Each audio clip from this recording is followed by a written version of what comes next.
Hoy la nave se convierte quizá en viejo automóvil, o automóvil con 35 años, que va rodando por las carreteras, que se detiene delante de un sembrado, que contempla el paisaje, que camina por la rastrojera y que se encuentra con historias incomprensibles, auténticas, que fueron silenciadas.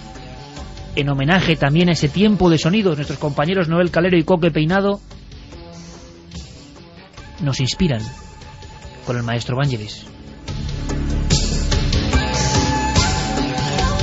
En este ambiente podemos también recordar, si te parece, Javier, pues bueno, la aventura que envuelve, porque qué demonios hacíamos tú y yo en la oscuridad.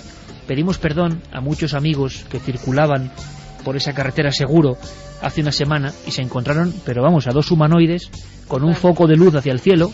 Éramos nosotros, no hacíamos ninguna cosa extraña, luego lo explicaremos. En el kilómetro 14, hombre, yo estoy pensando, si alguien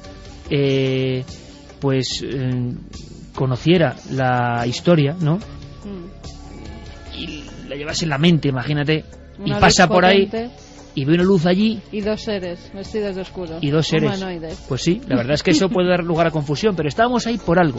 Estábamos por ahí porque teníamos que tocar ese lugar.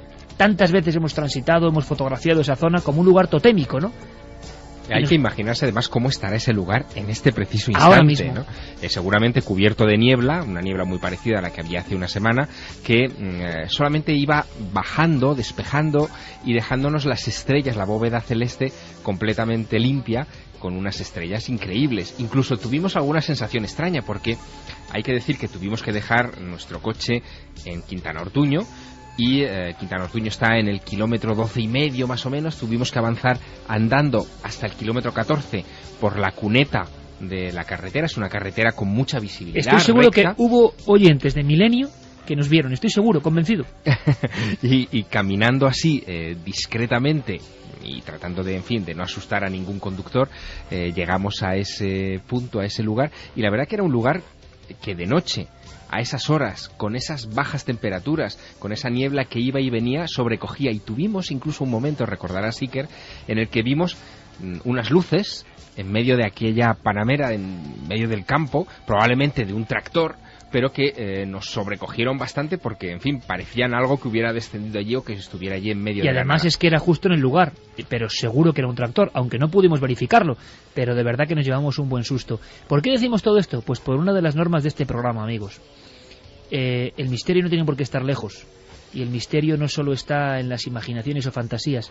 Seguro que transcurrís por lugares que tienen historia, que tienen mito, que tienen leyenda, que merecen la pausa, la observación diferente, que merecen un tiempo de análisis, de reflexión, de fundirse con el paisaje. Y no hace falta irse lejos, porque desde luego los que estamos aquí en esta mesa, no voy a decir que hayamos dado la vuelta completa al mundo, pero hemos estado en muchos países, en muchos lugares. Pero el misterio está cerca. Pero en ninguno encontramos una señal como la que vimos allí, ¿te acuerdas? En medio también de la rastrojera, una señal extraña, extemporánea, que decía: punto de encuentro número 6. Noticia de que unas plataformas gigantescas habían llegado, habían quemado el campo, habían asustado a los soldados y se habían marchado. Corrió raudo y quizá fue el primer observador de esta marca, que oficialmente no existe.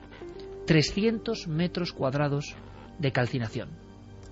Este es Juan Carlos, en aquel año 75, un niño que se enfrentaba al misterio. Y bueno, pues nosotros, pues, ilusionados, pues fuimos a buscar por el campo, y de repente pues un hermano mío fue el que nos llamó y nos dijo: venid por aquí, que aquí hay una cosa extraña. Y nos fuimos y vimos pues una mancha negra grande, pues de 50 a 80 metros. Es que ahora tampoco sé, una mancha negra grande que claro, que nos sorprendió mucho, porque además se notaba que estaba quemado, y estaba quemado solamente una parte de lo que era la finca. Entonces pues claro, era más que nada extraño. Era una finca de las típicas de aquí, de trigo, cebada, que hay aquí en el campo, y la clásica paja que hay, pues estaba quemado una parte, y la otra parte pues no estaba. Entonces era extraño, porque lo lógico es que si hubiese sido un incendio provocado, por ejemplo, por rastrojos, la quema de rastrojos, pues habría quemado la finca entera. Pero el tema era que estaba solamente una parte quemada. Entonces, claro, era extraño. Y después también había muchos excrementos. De eso me acuerdo perfectamente, que había excrementos de perro, que nosotros creíamos que sería de algún perro así, que estaban totalmente carbonizados. 2:14, el llamamiento sigue activo. Personas que estuvieran cerca por fecha y por lugar de estos hechos de Quintana Ortuño, primer día de enero del año 75, o que tengan constatación. Se dijo en una ocasión una identidad, Jesús Rivas Riaño, si no recuerdo mal, policía militar que iba en uno de esos vehículos y que observó desde otro punto el objeto, porque lo increíble de este caso es que los soldados lo están viendo, pero detrás hay más gente viendo al mismo tiempo los objetos. Bueno, ahora llega un momento importantísimo. Seguimos con las vías de contacto, recopilando información. Ahora, por supuesto, leemos vuestros mensajes, pero atención, Santi, Javier, Carmen, atención, porque nunca ha vuelto a hablar ninguno de los testigos. Manolo Aguera sí, porque le entrevistamos para Cuarto Milenio en unos cortes, que iban en aquel vehículo. Y es importante. Un vehículo, 4 personas. ¿Qué vieron? ¿Vieron exactamente lo mismo? ¿Qué pasó con ellos después? En el asiento de atrás, y la prensa hablaba de el más audaz de todos, que se quiso aproximar hasta casi tocar las luces, iba Felipe Sánchez. Felipe Sánchez, buenas noches. Sí, hola, buenas noches. Creo que usted venía en la parte de atrás. ¿Nos puede recordar a todos cómo lo vivió? Aproximadamente calculo que fue nada más subir el escudo a lo largo, se divisaron unas luces. Y bueno, no le dimos mucha importancia, hasta que nosotros ya fuimos andando con el coche y otra vez Manuel Agüera, que es lo que eso recuerdo todavía, dice, pero si todavía veo esto ahí, que están las luces aquellas ahí y tal, y esto ya era acercándonos a Quintana Ortuño más o menos. Ahí fue el tira y la afloja de vamos, no vamos, ¿qué pasará? ¿Qué será esto? Llegaron ustedes, Felipe, a poner pie a tierra, ¿no? Según creo. Sí, no, efectivamente, bajamos los 4. Y ahí hubo un poco la polémica esa de que, oye, recordamos algo de los ovnis, efectivamente, ¿qué será, no será? Entre nosotros mismos, por supuesto. Y el tira y la afloja de vamos, no vamos, uno tenía miedo, otro, y yo, la verdad, ahora lo pienso y me salió así del alma como no, yo quiero verlo más o menos, o en otras palabras, no me recuerdo. Y ya empezó la polémica de no, vamos, tal, que cual, y ahí fue la cosa. Yo creo que andando unos cuantos kilómetros se miró y todavía las luces proseguían allí, ¿eh? Seguían allí en el campo, casi sí. Posadas. Justo además hemos estado allí, Felipe, en esa sí. zona que hacen 2 carreteras como una Y, ¿no? Una que va hacia Villarcayo y otra que va hacia Santander. Efectivamente, hace un pequeño cruce que va a Villarcayo y a Santander. Efectivamente, sí. Es más, yo recuerdo que un coche también había detrás, bastante lejos se veía, porque dice Manolo, mira, ¿no veis un coche allí atrás? No sé, podían ser 1000 metros, 800, 700 aproximadamente, porque se veían las luces del coche, ¿eh? O sea que al mismo tiempo que ustedes están viendo esos 4 objetos, Felipe, al otro lado hay otra persona con un coche que también lo está viendo. O sea, otra persona, un coche se veía hacia atrás bastante, pues a 600 metros, 700 aproximadamente. Es algo diferente a cualquier cosa que he visto en su vida, me imagino. Sí, por supuesto que sí. Yo nunca, ni me lo he creído ni lo he desmentido de esto de los ovnis, pero ya viendo lo que he visto yo con mis propios ojos, pues bueno, algo tiene que haber. Y cuando llegan ustedes, ¿qué es lo que ocurre? ¿Quién habla con ustedes? Porque hay una serie de escritos de un interrogatorio militar que les hacen. Lo que nos hicieron fue una entrevista, me parece que fue en Villafría, en aviación, individualmente a cada uno, a ver si mentíamos, o a ver si confrontaban las cosas que habíamos visto. O sea que los superiores les entrevistaron con preguntas como estamos haciendo ahora, que eran los objetos, distancia... Efectivamente, en una cabina individual cada uno nos hicieron unas preguntitas en la aviación. Y luego a continuación fue donde se fue a visitar todo lo que aquello, nosotros donde creíamos que había ocurrido, donde estaban los rastrojos quemados y toda aquella zona. ¿Y cómo fue la sorpresa, Felipe, cuando el grupo de soldados del comandante Llorente llegan a ver la huella? Una huella que por las fotos que se publicaron era inmensa, unos 300 metros cuadrados. Sí, pues la verdad es que yo no pensaba, pensaría que el terreno estaría como habitualmente, pero al ver aquella franja quemada y solamente lo que abarcaba, pues no sé, podía ser 30, 40 metros o 50 por dos de ancho, que solo estaba quemado aquello. Se consultó a los labradores, y no nosotros solamente, sino con los comandantes y los periodistas que vinieron de Madrid, y efectivamente que en ese tiempo no se quemaba rastrojos nada, porque eran tiempos de helada y no se podían quemar, que eso era una cosa que ellos tampoco mismos se lo explicaban. ¿Recuerda si alguien, Felipe, tomó muestras en aquel momento del terreno? Pues en aquel momento era un poquitín así, no sé cómo explicarle. Estabas aquí, allá, preguntas por aquí, por el otro lado, y concretamente no lo sé, pero mi pensamiento es que sí que alguna persona, tomó algún dato, miró aquello.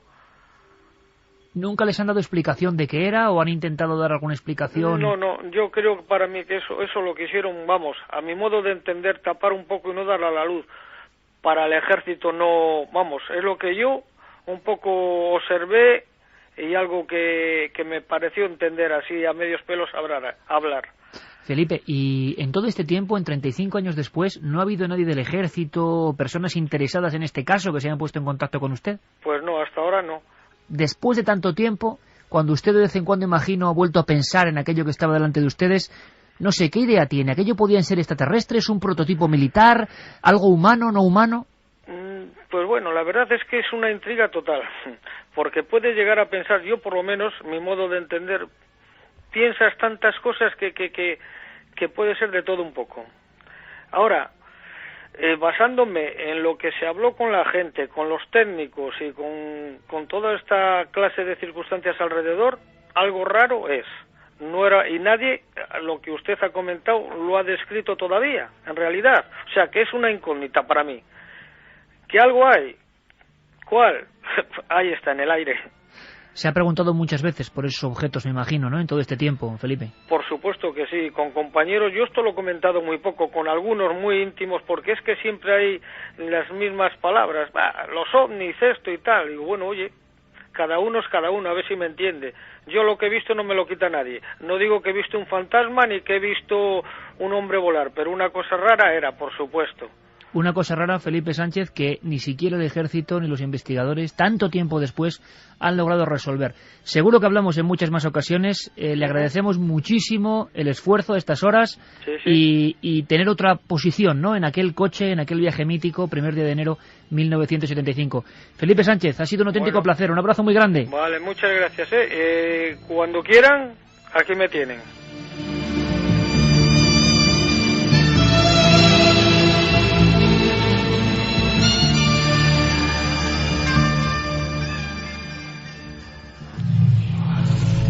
Lo has oído. No estás solo. Milenio 3. Cadena SER. Con Iker Jiménez.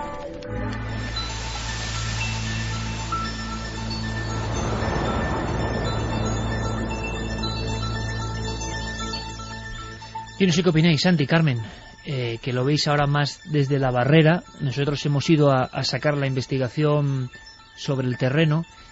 Quizá estamos muy impregnados o muy impresionados, pero para mí, por lo menos, Javier puede hablar, ha sido tal reencuentro con la honestidad del fenómeno OVNI, ese que algunas veces se despega de ti a nivel biográfico, te metes en otras historias, pero es tal honestidad, gente que no ha hablado entre ellos, que es otro detalle, en 35 años, ¿cómo lo cuentan? ¿Con qué sinceridad? ¿Con qué normalidad? No estamos viendo ni a contactados, ni a gente con creencias. ¿Qué demonios vieron estas personas? Y sobre todo, ¿qué maniobra de ocultación parece que hubo, no? Yo creo que lo cuentan con la seguridad de que ha pasado el tiempo, de que han tenido pues suficientes momentos para reflexionar y que ahora ya no están bajo el mando de ningún militar que les cayó en ese momento la boca, como ha pasado en otros casos. Vemos que siempre que ocurre algún fenómeno de tipo ovni o cuando hay un humanoide, un encuentro cercano, en ese momento hay una ocultación por parte de los servicios militares o por parte de la fuerza que en ese momento esté, pues como en el caso de Talavera. Vemos que lo mismo, que los soldados que estaban allí fueron separados, se dijo que no tenían que hablar en ningún momento, no se volvieron a encontrar hasta muchos años después, y en este caso ha sido prácticamente lo mismo. Ahora también los cazadores, sin ese miedo de la caza furtiva en aquel tiempo, se han visto pues en la situación de que pueden contarlo todo y aportan más información a un caso que estaba ya casi olvidado. Sí, además esto es la constatación de que no hay casos agotados, es decir, siempre se puede rascar un poquito más. Estamos además retrotrayéndonos posiblemente a una quincena histórica. Aquellos primeros 15 días de noviembre del 75, por alguna razón los ovnis les dio por visitar instalaciones militares concretamente eso. Y lo que decía Carmen, o sea, una constatación también de una repetición de patrones. Yo me estaba acordando no solamente de los casos españoles, me estaba acordando, por ejemplo, del caso del Cabo Valdés, que también aquella patrulla fue completamente separada y se han tirado décadas sin volver a conocerse. Y que también al ver la luz cerca sienten una extraña somnolencia, igual que esos 3 soldados de Talavera la Real, protagonistas de La Noche del Miedo, que ven una figura que brazos en cruz se va aproximando a ellos. Y a pesar del terror que uno tiene que sentir y que le disparan, ¿sabes lo que sentían, Javier? Y yo les entrevisté varias veces, una especie de sueño. Y luego ya no estaba aquello. Eso fue un año después, en 1976, igual que un año después fue el famoso incidente de Galdar, de los humanoides dentro de una esfera transparente que vio el médico Francisco Julio Padrón yendo a atender a una emergencia en la isla, ¿no? Pero fíjate que volvemos a Talavera la Real, porque ahí ocurrió algo también en estos días de enero del 75 que estamos reconstruyendo. Es verdad. Y que creo que es importante, porque tanto Manolo Agüera al principio como nuestro último testigo, Felipe Sánchez, han hablado de esta cosa extraña de, bueno, nos permiten hablar, pero después nos dicen que nos callemos y nos separan, ¿no? Bueno, pues hay una razón, yo creo que hay una razón detrás de todo esto que por lo menos deberíamos considerar, y es que en aquellos días estaban ocurriendo muchas cosas en España, no solamente 24 horas después en las Bardenas Reales, y después escucharemos algún testimonio, sino que fíjate, el 15 de enero del 75, en el aeródromo militar de Villafría se redacta este informe sobre los sucesos de Quintana Ortuño. 24 horas antes, 14 de enero del 75, base aérea de Talavera Real, un avión con un VIP a bordo, no se especifica en el informe desclasificado qué VIP era, pero cuando se decía esto, pues probablemente algún ministro o alguna persona importante. Ministro de Agricultura. Sí, ministro de Agricultura. Bueno, pues con el ministro de Agricultura a bordo, los radares de la base militar detectan hasta 7 u 8, porque no, el informe es así un poco específico, 7 u 8 ecos no identificados a 25.000 pies en torno a ese avión VIP que está a punto de aterrizar en las pistas de la base de Talavera la Real.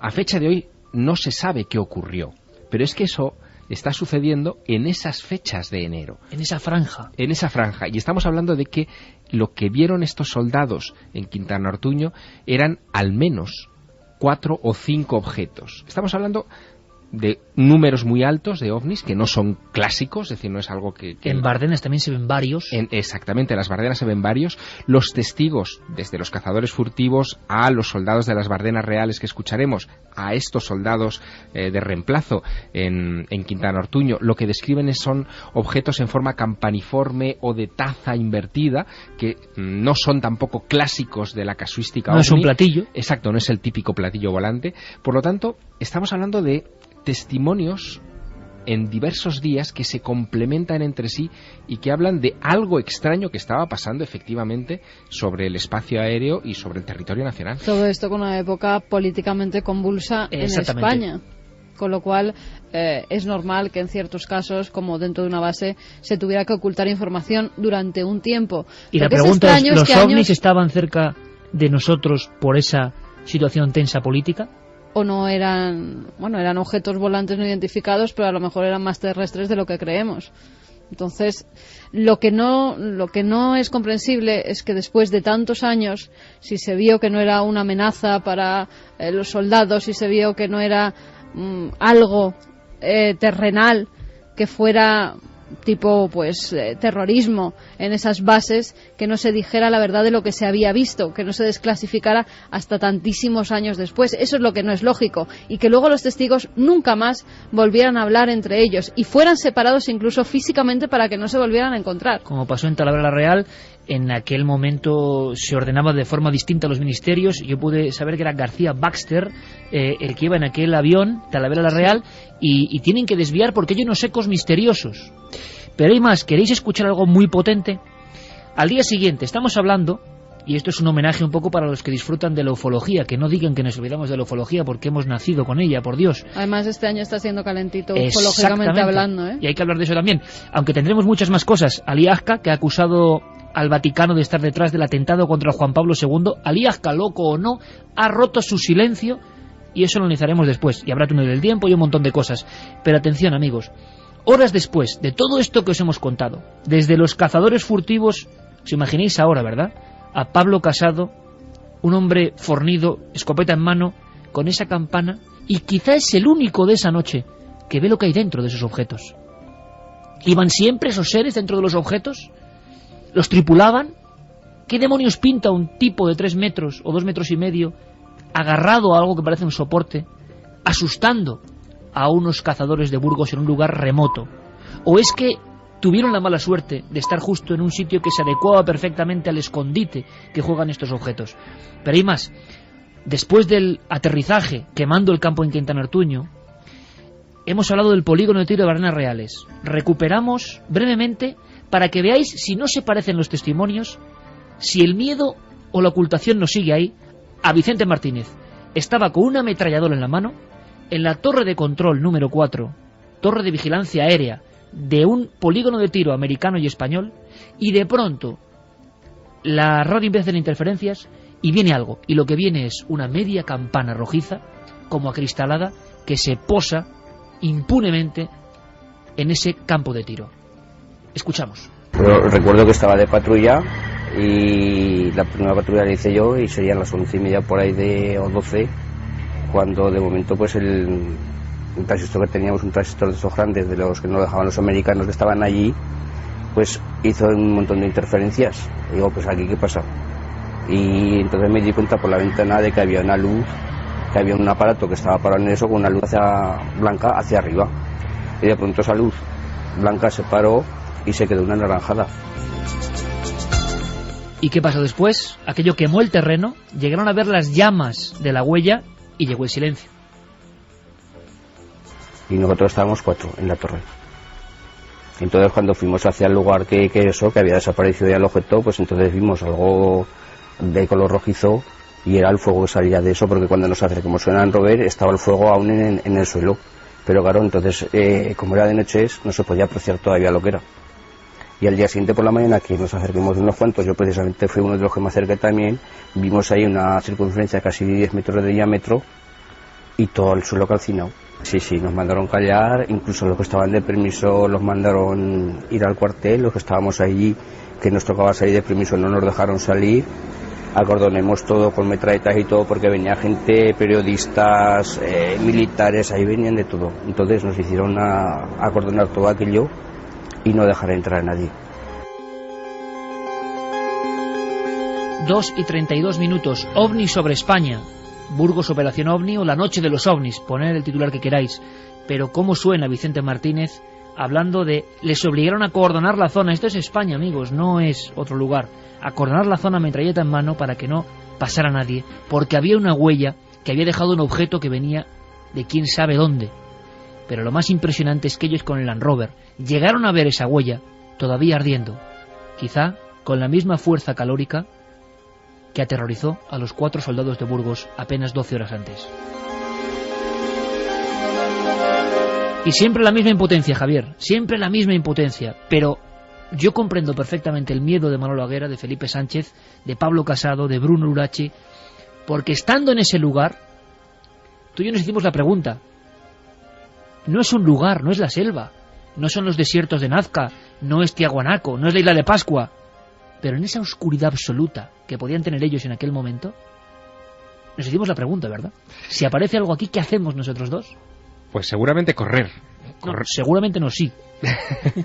O intentar ponernos a salvo, porque efectivamente la soledad era indescriptible, sobre todo a medida que iba entrando la madrugada, porque estuvimos mucho tiempo por allí, y el tráfico por la carretera cercana, por la 623, iba ya desapareciendo, los vehículos ya dejaban de hacer su trayecto habitual en ese tramo, y nos íbamos quedando más y más solos, el silencio nos rodeaba por completo, la niebla no nos dejaba ver ni siquiera las luces de la vecina Quintana Ortuño, que estaba a 1500 metros de donde nos encontrábamos. Así que sí, supongo que la reacción de todos estos testigos es normal, es las de quienes se enfrentan a lo desconocido y son incapaces de interpretarlo, y además se sienten, y yo creo que esa es la clave, se sienten a merced de eso que se les ha aparecido enfrente. ¿Tú te acuerdas, Santiago Camacho, cuando hace unos 14 años, volviendo de la zona de Garabandal, vimos algo rojizo en un campo que tenía una forma así como fusiforme, que no sabíamos qué era, que salimos corriendo, me acuerdo de tu imagen detrás en el coche, esto era, bueno, como otra historia, ¿no? Y sentimos bastante miedo, ¿eh? Y uno siendo investigador y queriendo y soñando pero con ver los ovnis. en este caso salisteis corriendo hacia el ovni y sin cámaras.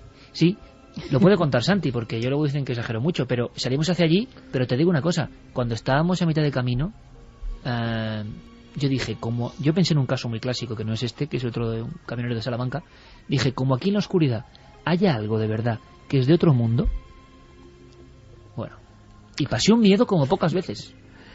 Pues lo disimulaste muy bien. Bueno, claro.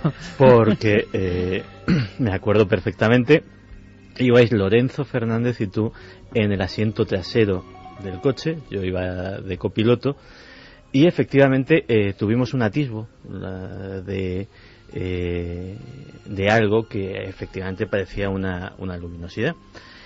Y rápidamente se paró el coche, nos bajamos los tres, y vosotros dos en concreto salisteis corriendo, y yo intentaba con un ojo ver el objeto, que era una especie, para que nos entiendan los oyentes, era como una píldora, era de la forma de una cápsula que iba a ras de tierra, recortándose, es decir, no estaba en el cielo, se estaba recortando perfectamente sobre la silueta de un monte. A mí me vino automáticamente a la mente la imagen del ovni de Pusilibro. Sí, señor. Porque emitía una fosforescencia naranja que no emitía luz, pero que el objeto tenía luz propia, pero no emitía luz en sí mismo. Y con el otro ojo os miraba a los dos y yo decía, ¿y dónde irán estos sin las cámaras? Que estaban en el maletero del coche.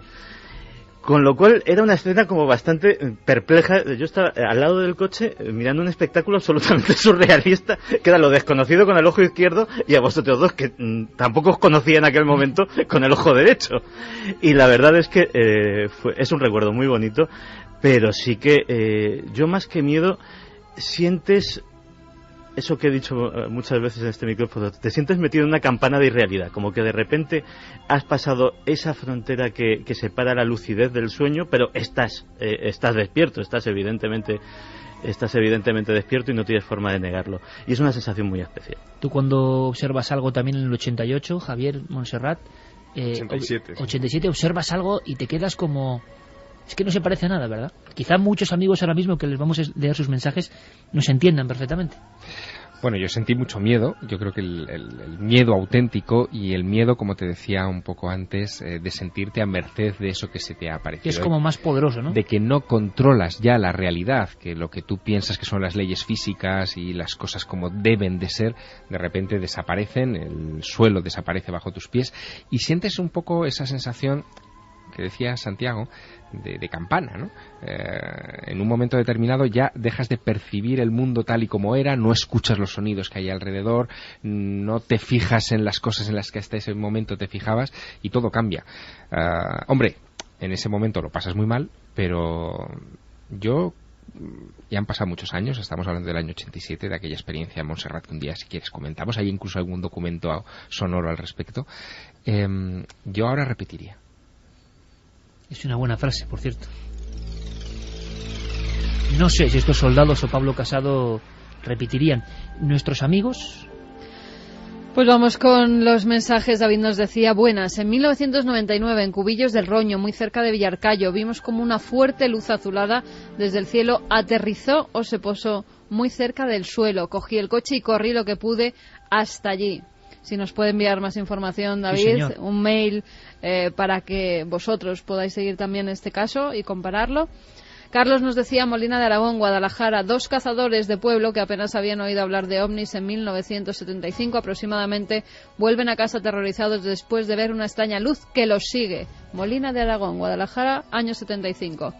En la base de Villanubla, en Valladolid, a veces se ven grupos de luces fijas en el cielo nocturno. Nos decía un vigilante que tiene que hacer la ronda y que oye ruidos por todos los lados. Dani, ¿cuánta gente habrá presenciado cosas que luego no se atreven a contar por miedo a que los tachen de locos? Un saludo desde Estambul. Dani desde Estambul, ¿no será Dani Huiza? Bueno, pues sí, es él, un saludo.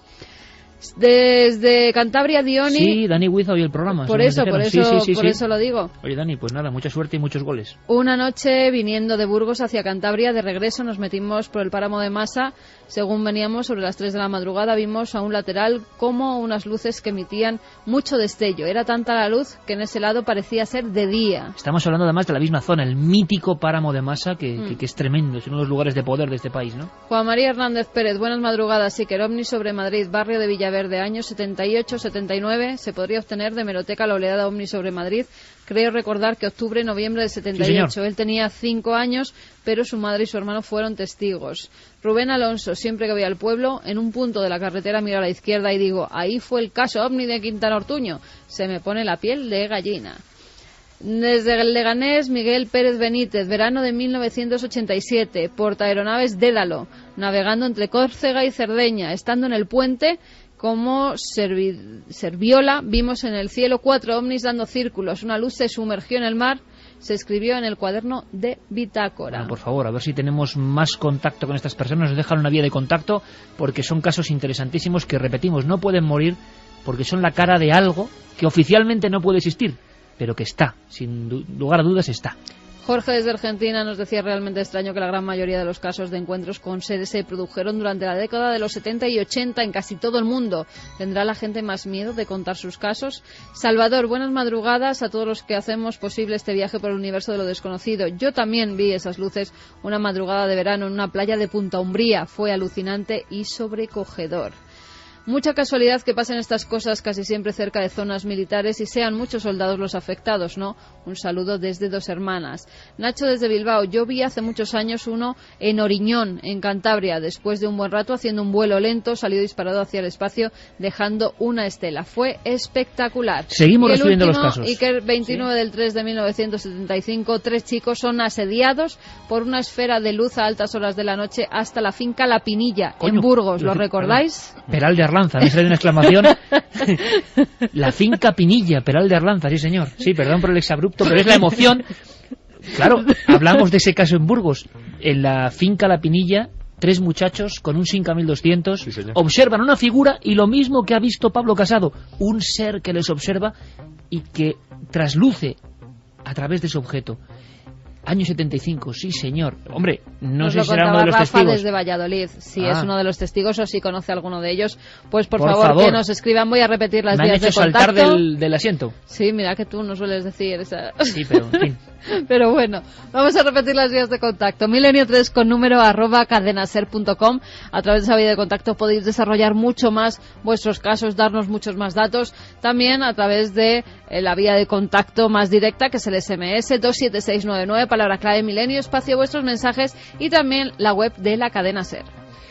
Una cosa, ¿qué ha dicho Aliasca, Santiago Camacho, en un titular? En un titular, ha culpado de todo el complot y la conspiración para asesinar al Papa, ni más ni menos que al Vaticano. Bueno, pues ahora hablamos de eso. Nos vamos a ir con un documento. Estoy viendo ahora mismo, enfocando con el haz potente de nuestra linterna, un solitario árbol en mitad de esta especie de llanura. Y voy a hacer una cosa que puede parecer, bueno, pues ridícula para muchos quizá, ¿no? Pero aprovechando la potencia, ¿no?, en vatios de este gran chorro de luz que además, taimado por la niebla, casi obtiene una especie de solidificación. Nuestro vaho ahora mismo es tremendo. Hay una gran niebla que todo lo convierte en un poco onírico, ¿no? Y estoy ahora mismo proyectando un chorro de luz inmenso que choca contra el cielo, que se estará viendo desde diferentes puntos de Quintana Ortuño y de los pueblos cercanos como Sotopalacios. Y simplemente lo que estamos haciendo ahora mismo, Javier, es 2 ufólogos que desde niño hemos soñado con esta historia, con estos casos, que hemos tenido fantasías, que hemos querido y hemos soñado con estar en estos lugares, pues gracias, ¿no?, a ese misterio, gracias a esos ovnis, a lo que sean, a quienes vayan en ellos, a quien los tripule, le estamos mandando un mensaje. Puede sonar fantasioso, repito, ingenuo, de acuerdo, pero estamos aquí en el sembrado de Quintana Ortuño, con el frío ya calando en los huesos, y enviando un foco como mensaje, pues de amistad, de reconocimiento, y casi te diría que de homenaje, porque yo no sé todavía hoy, después de tantos años, qué hay detrás del fenómeno ovni, pero lo que sí sé es que gracias a este misterio hemos vivido cosas maravillosas, ¿no? Y es bueno que esta columna de luz diga, aquí estamos nosotros, ¿no? Hemos dejado los libros, la radio, la televisión, pero queríamos estar exactamente aquí en este momento, con esta barra de luz hacia las estrellas, quién sabe, Javier, si algo parecido o los mismos que quizás se posaron aquí, pues puedan ver, ¿no?, esta especie de baliza de amistad intergaláctica, ¿no? Noche cerrada, Nacional 623, kilómetro 14.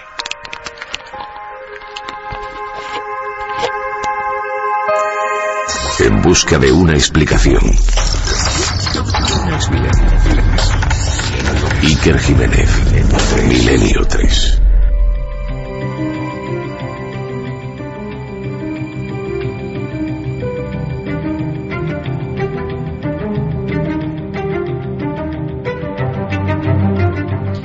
Cambiamos el tercio, la propia música nos lo indica, conspiración. Y si hay una conspiración importante en los últimos 30 años también, es la de Aliasca, el asesinato, o intento de asesinato, mejor dicho, de Juan Pablo II en la plaza de San Pedro.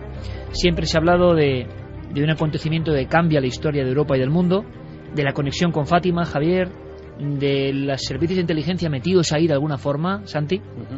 Pero Aliasca, el terrorista turco, que disparó 2 veces fueron, ¿no?, al Papa. Fueron dos impactos. Tres veces. Y que fue salvado, dicen, por una medalla de la Virgen de Fátima. Uno de los disparos desvió una de las balas. Este hombre, dicen algunos que enloquecido, ha roto su silencio. Hasta el momento no había dicho nunca quién estaba detrás de esta historia. Hubo una conversación de 20 minutos con el Papa en la cárcel de Revivia. El Papa, absolutamente atormentado o hundido ante lo que contaba Aliasca, le perdona, y todo el mundo dice quién hay detrás. Por lo tanto, el día de Fátima, al año siguiente hay otro atentado contra el Papa. Un exaltado logra clavarle una daga. ¿Qué pasa con Fátima? ¿Quién está detrás de todo esto? Bueno, pues Aliasca ha dicho, como decía Santiago Camacho, que es el Vaticano, o sea, desde dentro. Vamos a escuchar algún documento importante. La mayoría de declaraciones están en turco. Las ha hecho en un programa de la televisión turca llamado Morada Cósmica. Bueno, escuchamos. El Vaticano tomó la decisión de asesinar al Papa. Lo planearon y lo organizaron. La orden de disparar contra él la dio el secretario de Estado del Vaticano, el cardenal Agostino Casaroli. Bueno, ¿qué más ha dicho Aliasca? Que se sepa. Pues lo que ha dicho en definitiva es lo que oíamos, que detrás de ello estaba el Vaticano, que además había 2 personas, también aparte de Agostino Casaroli, que era en ese momento el secretario de Estado, había 2 personas que le habían entrenado, que incluso habían hecho los movimientos que él tenía que seguir para atentar contra el Papa, habían recorrido la plaza de San Pedro junto a él diciéndole desde qué lado tenía que dispararle, que no querían en ningún momento asesinar al Papa, pero sí herirle. Pues vaya, opiniones. Santiago Camacho, Javier Sierra. Bueno, estamos de entrada ante un hombre que hace unos cuantos años, un par de años, se declaró Mesías, anunció el fin del mundo, escribió su propia versión de la Biblia, que ha dado más de una versión de todo este asunto y que está señalando a una figura muy importante de ese periodo histórico, posiblemente la figura más importante en el Vaticano después del propio Juan Pablo II, que es Agostino Casaroli, que yo creo que era la figura que mejor complementaba a Juan Pablo II, porque era un exponente perfecto de lo que es la finezza vaticana, esa inmensa burocracia, esa inmensa maquinaria diplomática la manejaba a la perfección, y un hombre que había llegado, digamos, más de batalla, mucho más sencillo, mucho menos curtido en esas sutilezas que era Juan Pablo II, pues digamos que era el complemento perfecto. Y bueno, fue el primer representante del Vaticano en ir a la Unión Soviética, fue el primer representante del Vaticano en ir a Cuba. Eran el día y la noche, en eso es absolutamente cierto, es decir, pero no eran figuras enfrentadas, eran figuras contrapuestas, pero muy complementarias. Lo que dice contradice absolutamente todo lo que sabemos sobre el atentado a Juan Pablo II. Hay varias versiones y desde luego mira que desde el mundo conspiranoico se es suspicaz y se buscan todos los recovecos posibles a las diferentes versiones.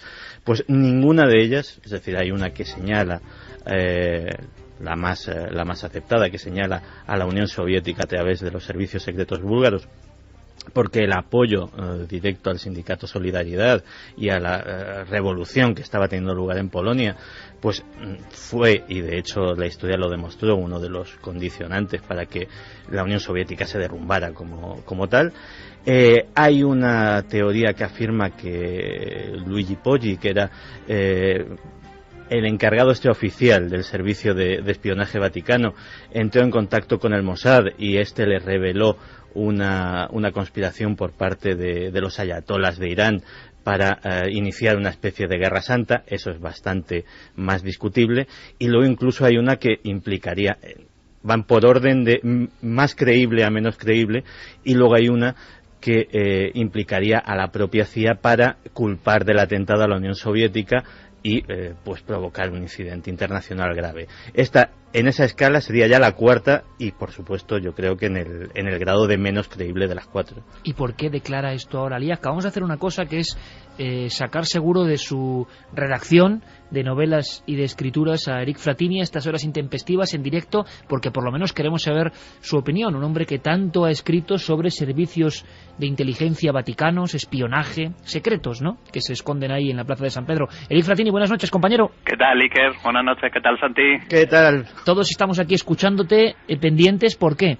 Porque esto puede sorprender, ha dado la vuelta al mundo estas declaraciones. Queremos saber si les das importancia, son una locura más, en la locura puede estar la verdad. Bueno, yo estoy de acuerdo con lo que dice Santi, es decir, es que estamos hablando de un tipo que cuando salió de la prisión dijo que era el Mesías.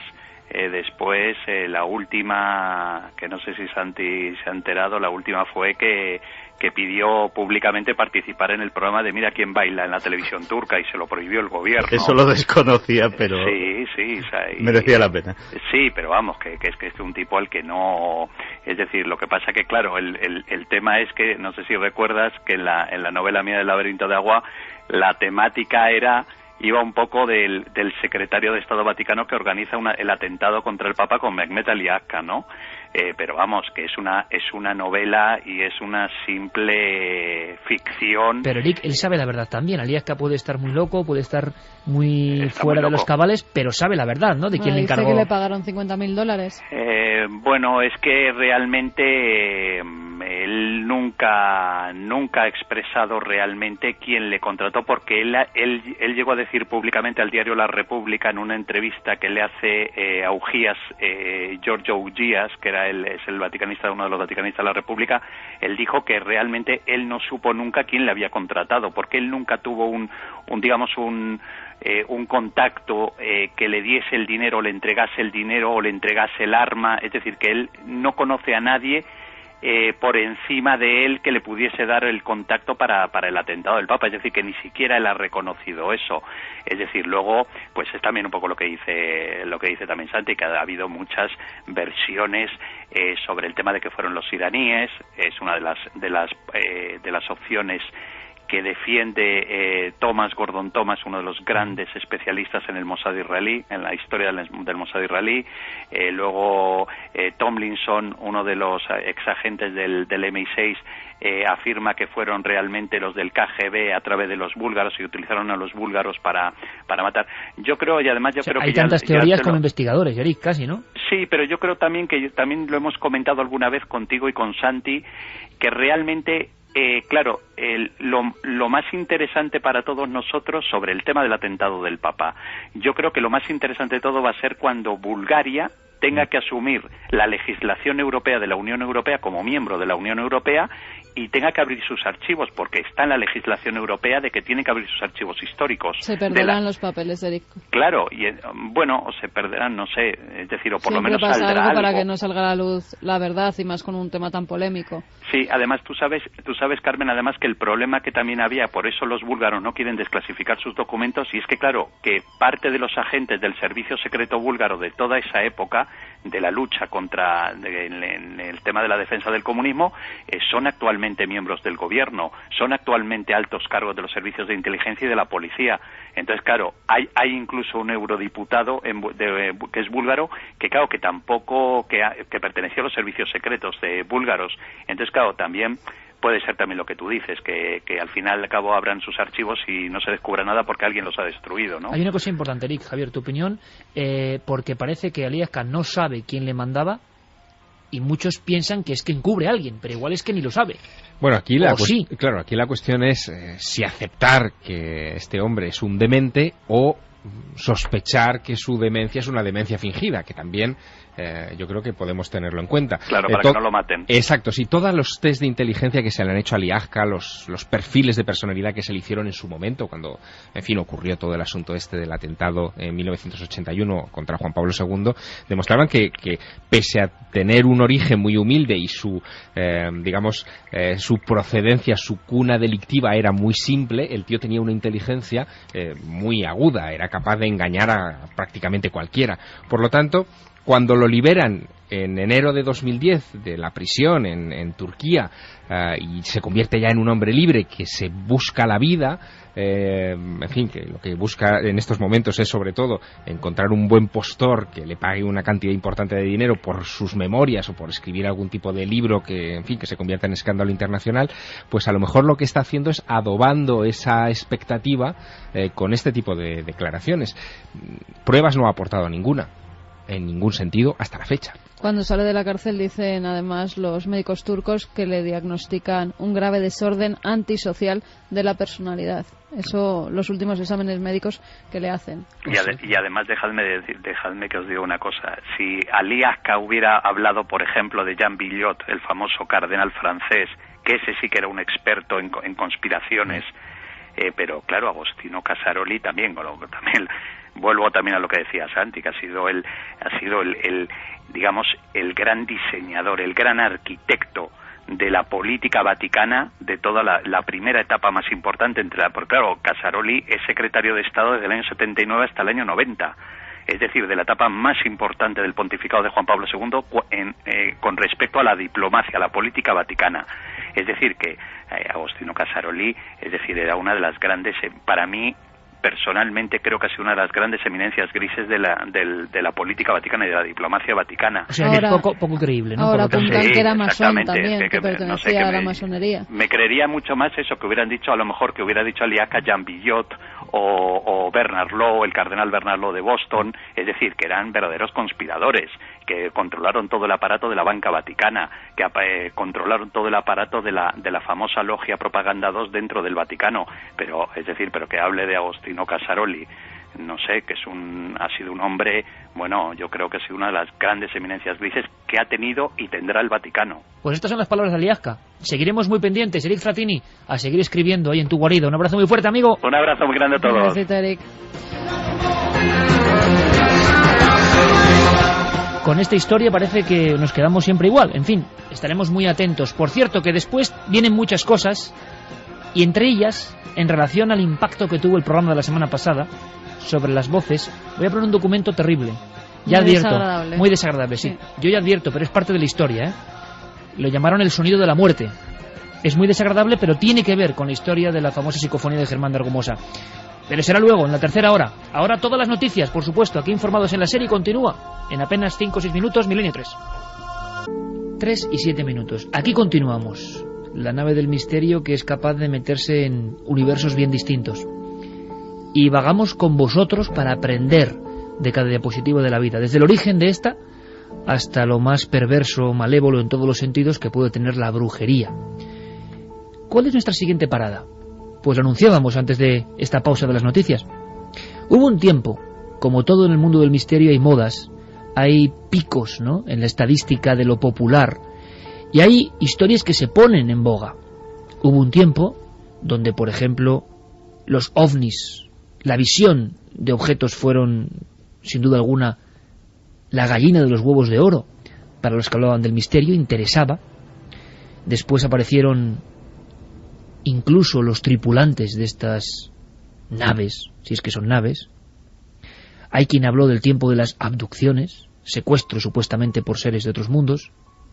Se habló de visitantes de dormitorio, pero hubo una época, sobre todo a partir de 1968, en que el mundo empezó a contagiarse de una especie de histeria, porque se hablaba de casos en los que personas normales y corrientes, en mitad de un camino en la carretera, yendo para un viaje de negocios, volviendo de alguna reunión, o simplemente, como ahora estarán escuchándonos muchos amigos de la rosca, del volante, que viajan por España para que todo funcione, experiencias rarísimas en gente muy sencilla. Una niebla, como bien describía nuestro compañero Javier Sierra, una luminosidad, un tiempo perdido, el kilometraje que no se ajusta a la realidad, el tiempo que parece que se ha estirado, entrar en una especie de neblina y aparecer en otro lugar. A partir del final de los 60, con varios casos muy polémicos, se habló de esos viajes incluso intercontinentales.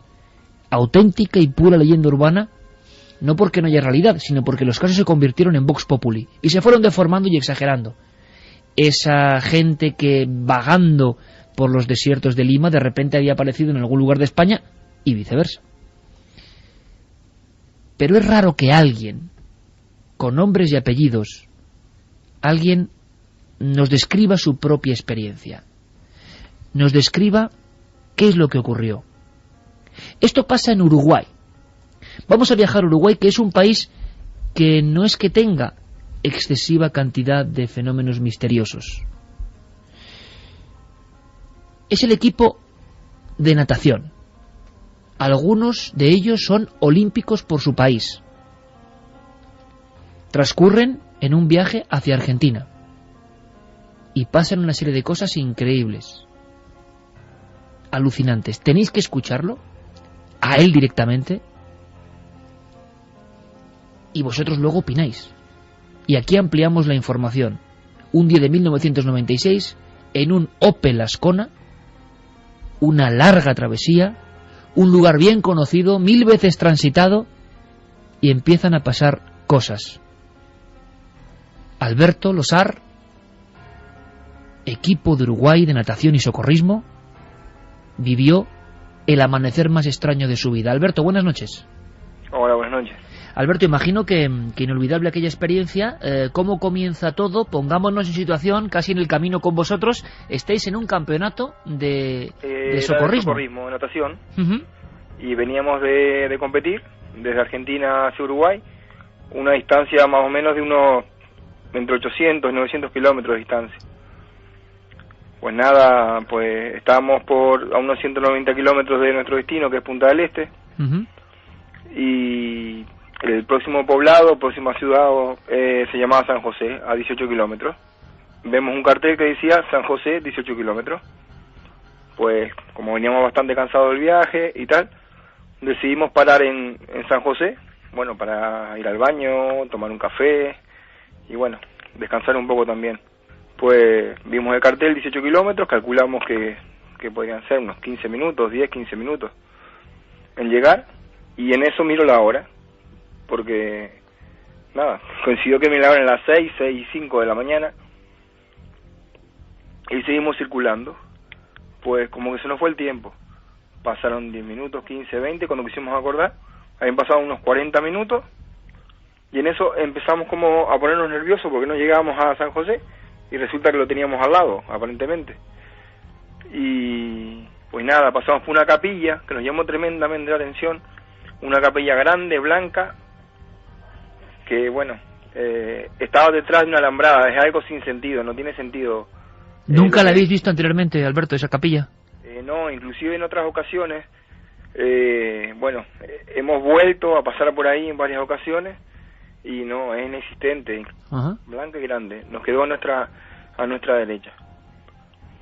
Pues nada, continuamos un poco más y después nos pasó algo, a continuación, podría decir 200, 300 metros más adelante, nos cruza un coche en dirección contraria a la nuestra. Un coche idéntico, el mismo coche, el mismo color, y nos saluda un hombre mayor, nos hace como una reverencia con una... Pues nada, pues continuamos un poco más y a continuación 100, 200 metros más, que eso fue lo más insólito de todo. Empezaron a aparecer palomas, pero en mi vida, hasta el día de hoy, yo tengo 41 años y eso pasó hace, bueno, ahora 20 años más quizás, fue en el 96, palomas, ahí nos despertamos todos, empezamos a gritar, a discutir, iríamos 8 o 10 kilómetros por hora, pues no podíamos ir más rápido, era imposible, es que no teníamos visibilidad. ¿Las palomas estaban en la calzada, te refieres, en la carretera? No, las palomas volando por encima de nuestro parabrisas, rodeando el coche, todo. ¿Y qué pasa después de las palomas? Pues a unos 500 metros había como una rotonda pequeña, con un desvío, y un cartel que decía, bueno, pues tendrían que ver el mapa, tenían una noción de distancia. Decía Rivera, 30 kilómetros. Y resulta que de San José a Rivera hay entre 600 y 650 kilómetros, algo imposible. O sea que una distancia de unos 600, 750 kilómetros en ese pequeño impasse al salir de San José. ¿Y qué pensáis en ese instante? Nada, giramos, paramos, nos bajamos del coche, pues empezamos a discutir que estamos perdidos, que te dormiste, que no te dormiste, que nos equivocamos la ruta, que no nos equivocamos, pues un montón de temas en ese momento. Pues decidimos, tomamos una decisión entre todos, subirnos al coche, girar y volver por la misma ruta donde veníamos. Pues hicimos 5 minutos, pues llegamos a San José. Increíble, estábamos ahí. Pero miramos el reloj, habían pasado 20 minutos. Y en 20 minutos había habido ese trasbordo, vamos a decirlo así, de una distancia de 600 kilómetros. De fase de tiempo, de fase de distancia, de fase de kilómetros, de fase de todo, pues no, capilla, coche similar, palomas, un montón de acontecimientos que pasaron en cuestión de, según lo que yo calculé, pasó en 15 minutos. Una cosa importante, Alberto, vais 5 jóvenes, me decías, Carlos Escabiano, nadador, es nadador, lo nombré porque él es nadador olímpico. Héctor Rodríguez también. Sí, otro nadador más. Ariel Machado. También otro nadador. Johnny Plata. Nada, él era un acompañante nuestro. Entonces, sois diferentes testigos, todos vivís lo mismo y ¿cómo es el regreso o cómo es el pánico o cómo es la incertidumbre que habláis entre vosotros? Porque si a uno le pasa esto, yo creo que tiene que ser el descuadre y la rotura de esquemas tan grande que no sé cómo se comporta. De San José en adelante, quizás hayamos hablado unos 10 minutos. Y después fue un silencio profundo. Tuvimos como una hora de viaje, prácticamente sin dialogar del tema ni de nada. Llegamos a destino, pues llegamos con nuestra familia, pasó unas semanas, 2 semanas, hasta que en una reunión, un asado de lo típico nuestro, pues salió el tema, conversarlo otra vez. A ver qué había pasado, a ver si teníamos las ideas claras, lo que había sido, si todos habíamos visto lo mismo, si habíamos sentido lo mismo, y realmente pues fue así.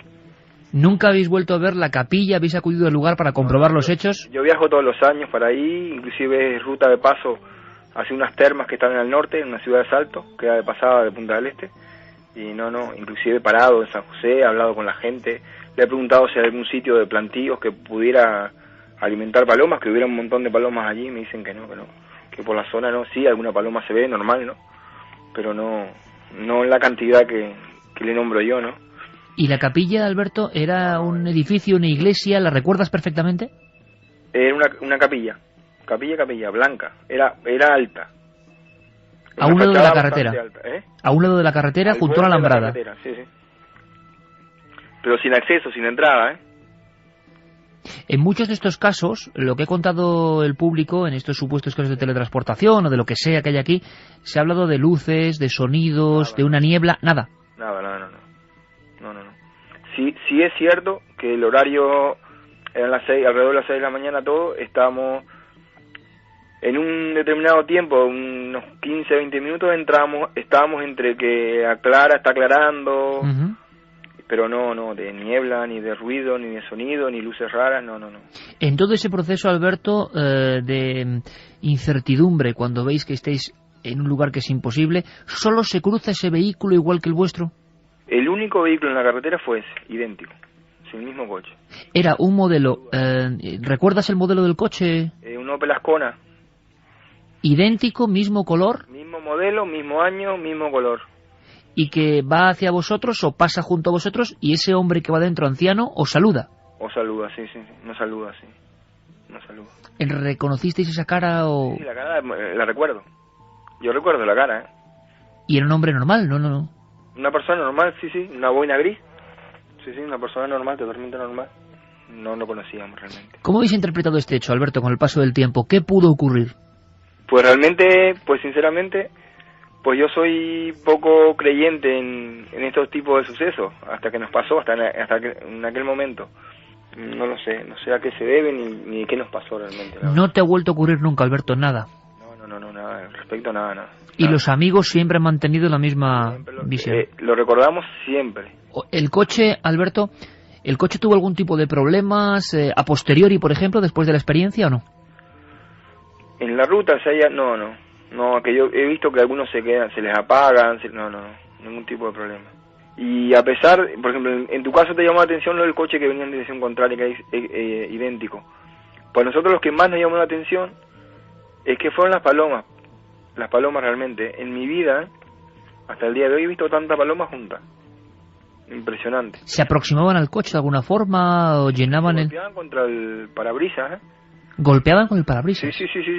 Golpeaban, llegaban a golpear, pero es que no podíamos ver, teníamos que parar porque no veíamos nada. Pero muchísimas, muchas. Es lo que más nos impactó a nosotros, ¿eh? ¿Y no habéis logrado localizar nunca esa capilla, volviendo a hacer la ruta y esa alambrada? Yo he hecho la ruta después del 96 y unas 4 o 5 veces más. Ariel la hizo 2 y los demás compañeros no lo sé. Pero no. Inclusive en 2 de mis viajes lo hice pensando en buscarla, buscando la capilla, parando en los paradores de la ruta, preguntando por una capilla a pie de ruta. No existe.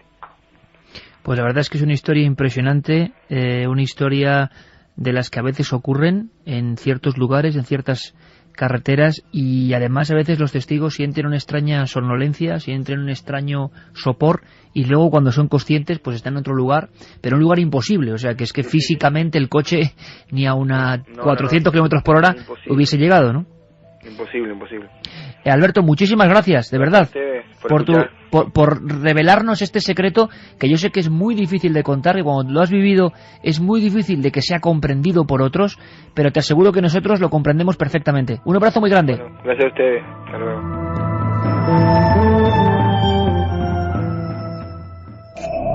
Un sonido. Una voz. Una investigación. Milenio 3. Iker Jiménez. Cadena SER.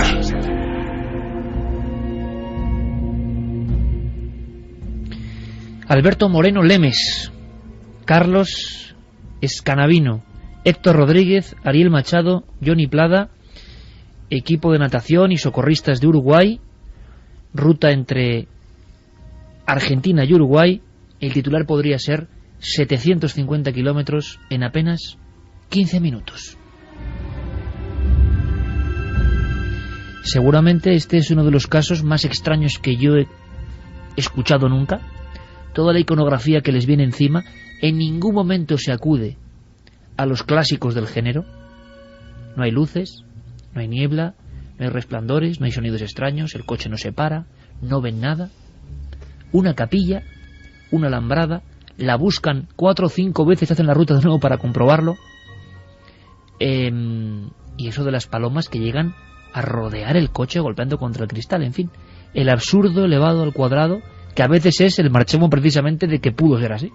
Sí, tiene muchos componentes oníricos toda esta explicación que hemos escuchado, ¿no? Porque son elementos absurdos, pero hay uno de ellos que a mí me llama mucho la atención porque se repite sistemáticamente en casi todos los casos de este tipo, que es esa, de repente, ausencia de tráfico en la carretera, esa sensación de vacío, como si de repente el mundo normal hubiera desaparecido y ellos estuvieran atrapados en una campana. La campana de irrealidad del señor Santiago Camacho, ¿no? Exactamente, la campana de irrealidad o la campana de silencio, que se cita en muchísimos casos. Por eso yo le preguntaba a Javier, y es que era, o sea, un solo coche, mismo año, mismo modelo, mismo color. Sí, bueno, por eso te decía lo de los componentes oníricos, es muy llamativo ese detalle. También el de las palomas es muy llamativo, y a mí me ha recordado, no sé por qué, mientras lo escuchaba, una experiencia que contaba John Glenn, que fue el primer norteamericano en, digamos, dar una órbita completa alrededor de la Tierra a bordo de la nave Friendship 7, de la Friendship 7, donde él describía a su vuelta a la Tierra que al entrar en la atmósfera, de repente su cabina se vio rodeada de chispas y lo que veía eran como palomitas alrededor de la cabina. Entonces, bueno, me ha recordado de repente esa vieja experiencia, ¿no? Una historia onírica que no es la única, que por supuesto no podemos dar explicación, pero seguro que como tantas otras veces, y hemos tenido elementos últimamente bastante cruciales en este aspecto, ¿no? La rotundidad, el absurdo tan absurdo. 5 deportistas, algunos de ellos olímpicos por parte de Uruguay, con nombres y apellidos que viven esto y que siempre lo recuerdan. Y puedo decir una cosa off the record ahora, con permiso del propio Alberto, que ellos hicieron un pacto de silencio de alguna forma en un momento dado de sus vidas, porque nadie les iba a creer. Alberto viene a España, está ahora viviendo en Tenerife, viendo precisamente y escuchando el programa, viendo Cuarto Milenio, dice, con alguno de los casos vio cierto paralelismo, y es una persona que se considera escéptica todavía hoy, no le ha pasado nada raro en su vida, excepto eso. Y eso es como un corte en la realidad. Yo estoy recordando un caso que a mí me ha dado bastante impacto cuando lo leí siendo muy niño. La punta del iceberg era el libro. JJ Benítez era la historia de un guardia civil en la zona de Trebujena, que describía una historia parecida. Había un dibujo muy gráfico de él en la moto, y al final de la carretera, al final del camino, una especie de campana, nunca mejor dicho, luminosa, que le esperaba. En este mundo onírico, donde parece que se mete el testigo, no sabemos por qué, como si uno tomase una desviación de la autopista, pero hacia la irrealidad, ¿no? Y pasa un tiempo en esa irrealidad que no se ve ni de tiempo ni de espacio. Él recuerda, y tú recordarás, Javier, perfectamente, mejor que yo seguramente, que el hombre, imaginaos por un momento, amigos, el hombre va con su moto de motocross en aquel momento, fuera de servicio, y va acelerando, nota que va acelerando, y le empieza a entrar un miedo terrible, porque ve que a lo largo de la carretera, una carretera amplísima, no pasa nadie. Busca casi el contacto visual con otras personas, porque ha visto algo muy raro que parece un platillo volante. Y huye de allí, pero no ve a nadie. Se desvía por caminos que van siendo cada vez más solitarios y tampoco ve a nadie. Y de pronto solo ve un coche que está detenido, y unos individuos le preguntan por una carretera, un camino, ¿cómo se va a la Nacional 4? Y él le impresiona mucho, le da mucho miedo, según su testimonio, el rostro de aquel hombre. Claro, puede ser que alguien esté ya tan sugestionado y con tanto miedo que cualquier cosa, en vez de gratificarle y darle calma, le da más miedo. Pero dice que nunca olvidó la cara de aquel hombre a través de la ventanilla. Lo mismo que le ocurría a estos muchachos. Los 5, aterrorizados, ven un coche idéntico, el único que se cruza en 700 kilómetros. Hay un caso, porque durante los primeros años 90 yo me impliqué mucho en la investigación de casos de teleportación en España, fue un asunto que me fascinó. Y hay un caso que yo recuerdo que tuvo lugar en el Penedés, en una importante bodega, no puedo decir el nombre, pero en una importante bodega de vinos de allí, de esa comarca catalana, en la que, para acceder a las instalaciones había que pasar por un control de seguridad. Y una de las empleadas había tenido varios episodios extraños de desdoblamiento. Había sido vista por gente del pueblo de Villafranca del Penedés cuando ella estaba trabajando dentro de la fábrica. En fin, había cosas extrañas alrededor de esta mujer, y aquellos casos se repitieron durante un tiempo. Bueno, pues ocurrió un día que esta mujer iba a trabajar con su vehículo, en medio de la mañana toma su coche y sale de la fábrica.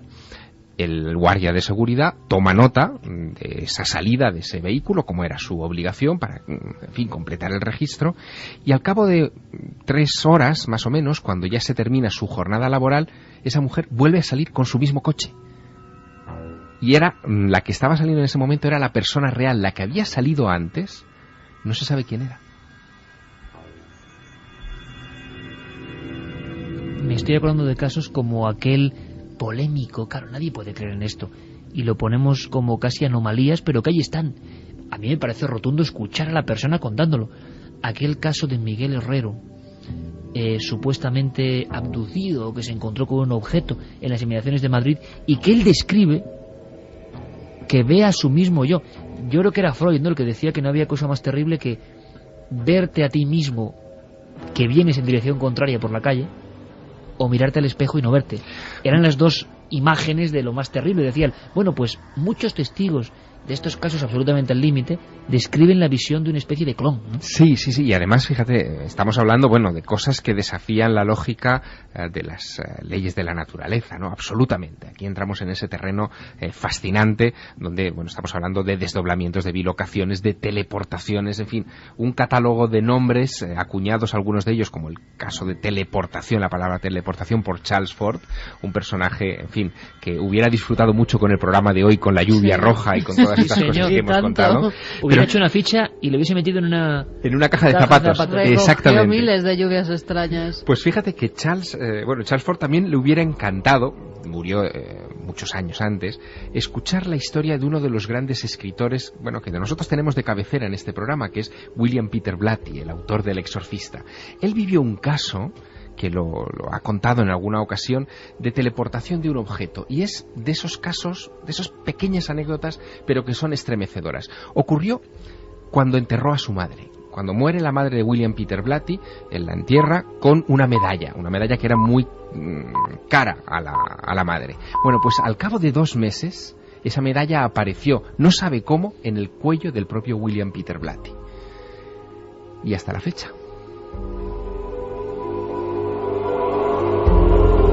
Hay un caso también clásico de teleportación o teletransportación, que es el caso también muy polémico, el de Gerardo Vidal, el doctor argentino que aparece con su mujer en México. Iban hacia una localidad cercana, desde Argentina, iban a un congreso. También les estaban esperando unos familiares que vivían cerca de donde se iba a celebrar ese congreso. Estaba como a 160 kilómetros de Buenos Aires. Y aparecen a 1.600 kilómetros, aparecen en México, habían pasado 48 horas, los relojes de ambos se habían parado. Ella, cuando vuelve a Argentina, tiene que ser ingresada en una clínica en un estado de shock impresionante porque no sabe qué ha pasado. En México tienen que acudir a la embajada argentina para que les explique qué ha podido suceder, y lo único que recuerdan es ir por la noche en una carretera, una densa niebla, introducirse en esa niebla, y ya no recuerdan absolutamente nada. Este es el caso matriz, claro, que da origen a muchas polémicas y que, según algunos investigadores, hay que dejarlo claro, es el primer gran fraude de la historia de estos fenómenos. Por eso he dicho muy polémico, el caso Vidal. Claro. Y que se transforman un poco en arquetipo que muchos creerán y creerán haber vivido. Claro, cuando tú hablas del año 1968, y en tu introducción lo decías, te estabas refiriendo precisamente a este caso. Las acusaciones de fraude en torno a este asunto son de factura muy reciente. En 1996, un director de cine argentino, Aníbal Lucet, hace unas declaraciones al investigador Alejandro Agostinelli en Buenos Aires, diciendo que toda aquella historia del matrimonio Vidal en realidad formaba parte de una campaña, digamos, viral, pero viral muchos años antes de que se inventara la publicidad viral, para promocionar una película lamentable que se llamaba Che Ovni, en la que, bueno, pues un cantante de tangos, claro, es que esto era tremendo, ¿no? Un cantante de tangos. Era bizarrez argentina. Sí, en el mismo tipo de vehículo que utilizaba el matrimonio Vidal, que creo que era un Peugeot 400 no sé cuántos, pues de repente está conduciendo por la carretera, se encuentra con una rubia despampanante que resulta ser una extraterrestre y entran en una niebla y aparecen en Madrid. Bueno, pues ese elemento para promocionarse, dice Aníbal Lucet, bueno, pues utilizó a varios periodistas y tal para difundir el bulo. Bueno, es su versión, evidentemente, pero no deja de ser curioso que a partir o a raíz de aquel incidente, muchos otros comenzaran a acudir a los medios de comunicación diciendo, esto me ha pasado a mí. Contando lo mismo. No con la misma espectacularidad, no transcontinental, digamos, pero sí pequeños casos que acabaron al final en los archivos de los investigadores y que resultaron muy interesantes. Porque evidentemente físicamente es muy difícil, ¿no?, explicar una desmaterialización de un coche y rematerialización. Tiene que haber alguna explicación. O vaya usted a saber qué. Bueno, hay teorías fascinantes a ese respecto. Yo recuerdo, por ejemplo, Scott Rogo, que es uno de los grandes teóricos de la parapsicología, o Nandon Fodor, que era también otro, decían que quizá las teleportaciones era alguna clase de anomalía espaciotemporal común, muy común de hecho, que se estarían produciendo a nivel, bueno, infinitesimal, con pequeñas partículas, por ejemplo, con cosas como la medalla de William Peter Blatty que comentábamos, o también teleportando grandes masas, por ejemplo, de agua o animales de un sitio a otro. Y ellos decían que quizá muchas de las desapariciones misteriosas que por cientos todos los años acaban en las comisarías de todo el mundo, en realidad eran teleportaciones, gente que desaparecía de un espacio determinado y de repente se materializaba en medio del océano. Claro, en un planeta como este, 70% de su superficie de agua, la probabilidad de caer... de gusano donde uno caía como una cloaca hacia otro lado. Exacto, la probabilidad de caer en medio de la nada es muy grande. Pues sea verdad o no, la posibilidad, la hipótesis, desde luego es sobrecogedora. Yo no sé, Santi, casi en titulares, si ha habido novedades de estos casos. Este me parece que tiene una potencia por los 5 testigos con nombre y apellidos y que hablan. Es difícil, hablar de esto y que salgan a la palestra. Yo no sé si ha habido casos, por ejemplo, en Estados Unidos y demás, recientes, porque parece que es uno de los fenómenos muertos, ¿no? O de los que menos se habla, la teletransportación. Al menos en los últimos tiempos. Yo, desde luego, de 5 años a esta parte, no recuerdo nada. Puede que se haya producido y se haya escapado a mis redes, pero desde luego no me suena. Fíjate que de todos los elementos de este caso, a mí lo que me llama la atención es lo de las palomas. Y la única explicación probable, o sea, la única explicación racional, muy entre comillas, que le veo, es que... evidentemente este grupo hubiese estado sometido a algún tipo de anomalía espaciotemporal, que de alguna forma hubiese afectado también a la orientación de una bandada de aves, y que igual que ellos mismos estaban tremendamente confusos, pues esas aves también sacadas de su rutina y con su sentido de orientación, del que dependen absolutamente para todo, completamente alterado, pues tuvieran ese comportamiento y extraño. Por eso golpeaban el parabrisas, por eso se echaban encima del coche. Qué historia más alucinante, más de película. Yo no sé la encuesta. Ahora mismo vamos con Conspiración Española, esa sección que no olvidamos, por supuesto, es Archivo Secreto de Santiago Camacho, que en unos minutos, de forma condensada, nos cuenta una porción, una página oscura de nuestra propia historia. La brujería sería una, pero la que viene ahora creo que os va a sorprender. ¿La encuesta? La encuesta ha cambiado muy poco, pero pueden seguir votando. ikerjimenez.com si quieren votar. ¿Crees que la vida llegó del espacio? Sí, 69,4%, no, 30,6%. Interesante. Chicos, nos zambullimos en la elección del profesor Santiago Camacho, profesor de conspiraciones, por lo menos, eso seguro. España, ¿qué capítulo tocará? Vamos allá. ¡Ya que todo el mundo!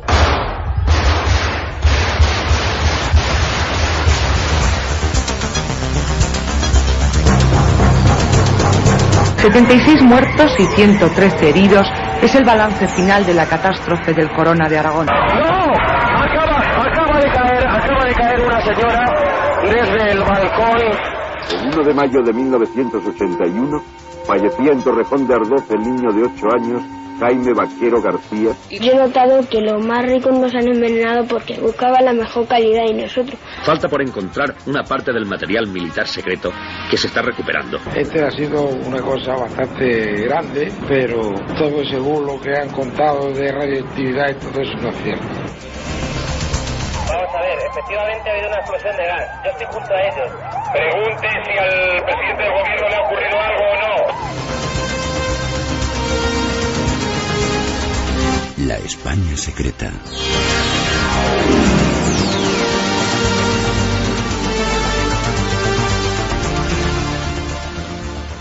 Uno de los episodios más trascendentes de nuestra historia de los últimos 150 años y más olvidado, yo creo que porque salimos muy mal parados, es que España estuvo en guerra con Estados Unidos.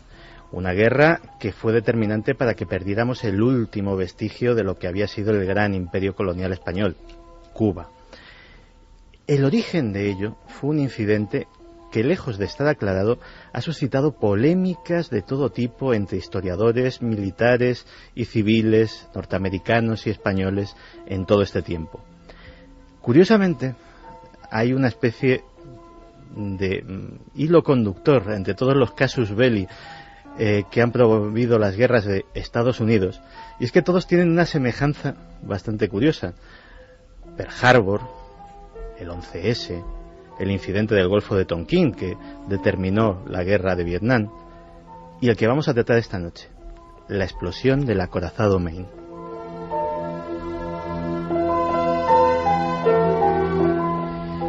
En 1895, el pueblo cubano, liderado por José Martí, luchaba por su independencia. Era el último vestigio que quedaba, como hemos dicho, de ese imperio colonial español, y en un proceso que había hecho caer como fichas de dominó durante los anteriores 150 años a prácticamente todos los países de ese imperio, pues solo quedaba esa última, y otro vestigio que era Puerto Rico. Estados Unidos estaba muy implicado en aquello. Tenía importantes intereses comerciales y estratégicos con la isla. No hay que olvidar que su posición privilegiada le permitía controlar todo el Caribe, y que la gran riqueza de materias primas de la isla pues abastecía a comerciantes de toda la costa este norteamericana. Curiosamente también, en esa misma época, había dos hombres que tenían una particular guerra común, y que en las facultades de periodismo pues esa batalla se ha estudiado hasta la saciedad. Esos hombres eran Joseph Pulitzer, que dio nombre al premio Pulitzer que se da actualmente, que era el propietario del New York World, y William Randolph Hearst, el magnate de la prensa estadounidense y cabeza del New York Journal.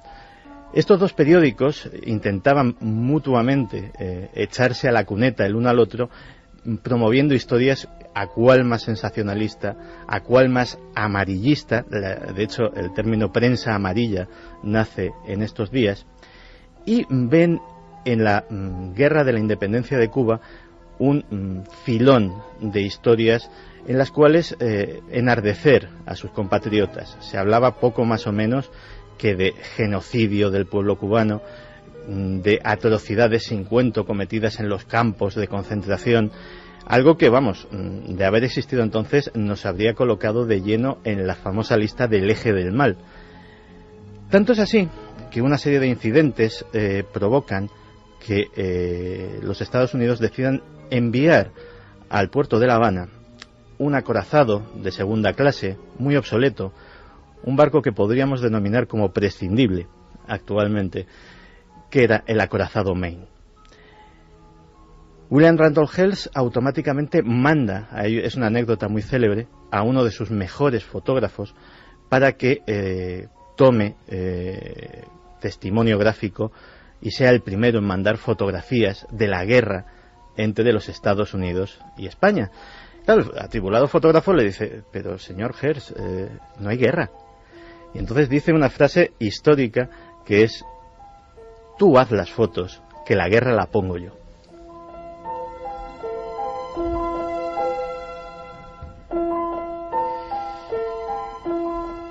Y lo cierto es que pocas casualidades en el mundo de la guerra han ocurrido que sean tan afortunadas para uno de los bandos y tan desafortunadas para otro. La noche del 15 de febrero de 1898 tuvo lugar una atronadora explosión que iluminó el cielo de La Habana, y es que el polvorín del acorazado Maine saltó por los aires, llevándose por delante al barco a 230 marineros, 28 marines y 2 oficiales. Curiosamente, el capitán no, el capitán estaba de permiso en tierra.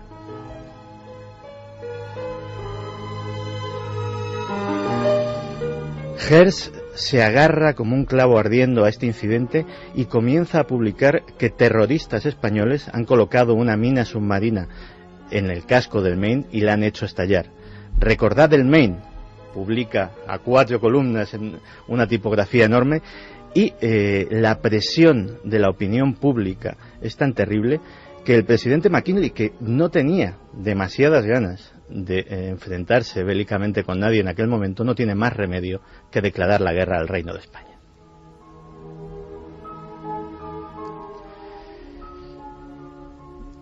Hasta los años 70, la controversia de si realmente los españoles tuvieron algo que ver con aquella explosión, que tampoco les convenía, o realmente fue un accidente, estuvo abierta. Una investigación oficial de la Marina estadounidense determinó en esa década que había sido un accidente.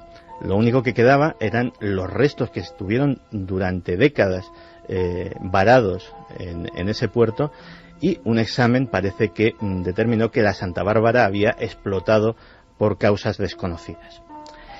El problema es que solamente se contaba con esa prueba pericial, porque curiosamente absolutamente todos los documentos oficiales norteamericanos relativos al incidente del Maine habían desaparecido.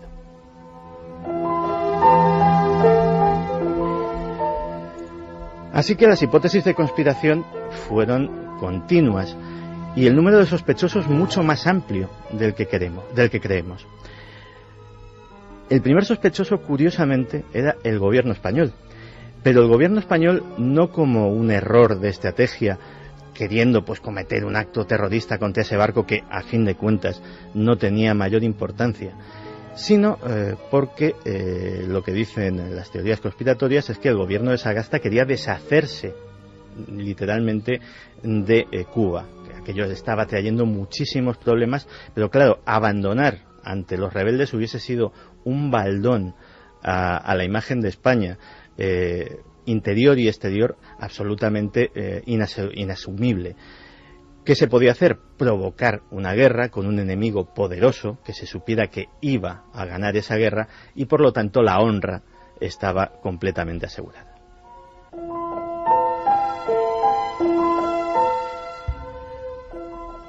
Por supuesto, el siguiente sospechoso es el propio gobierno estadounidense, dado que los indicios de la tal prueba pericial indican que la explosión no pudo ser desde fuera, sino desde dentro. Algo no tan complicado, porque el acorazado Maine, lejos de ser un compartimento estanco donde no podía entrar nadie, era frecuentemente visitado por gente de La Habana, comerciantes, personajes ilustres, prostitutas, gente de todo tipo que entraba y salía sin demasiado control, con lo cual colocar un artefacto explosivo en alguna parte pues no hubiese sido, para alguien entrenado en esas lides, demasiado complicado. También llama mucho la atención a los que se adhieren a esta teoría el hecho de que el capitán del barco no solamente luego durante la guerra pues fuera ascendido y recibiera una nueva nave que comandar, sino que fue nombrado jefe director de la inteligencia naval norteamericana.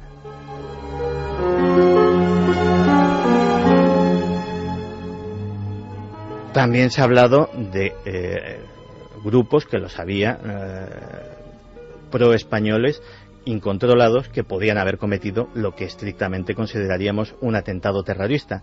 Pero el siguiente sospechoso es el más curioso de todos, que es el propio William Randolph Hearst. Hay una serie de hechos que apuntan a que el interés de Hearst era incluso mayor que el de los propios Estados Unidos. Sus periódicos estaban en aquel momento amenazando, no bancarrota, pero sí ser desbancados de su posición de privilegio por los periódicos de Pulitzer. Con lo cual, esa incriminatoria, entre comillas, frase de "yo pongo la guerra", pues se coloca como su causa para este caso.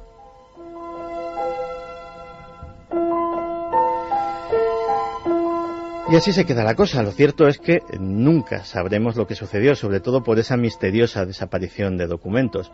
Pero, recordando otros casos posteriores, nunca, repito otra vez, un hecho fortuito le vino tan bien al triunfador de una guerra y tan mal al perdedor. 3:47 minutos, una lección de la historia oscura de nuestro país. Por cierto, ¿qué ha pasado en la historia tal día como hoy? En el misterio, en la conspiración, en los sucesos, en los hallazgos, en la arqueología. Son las efemérides de nuestro compañero Carlos Largo.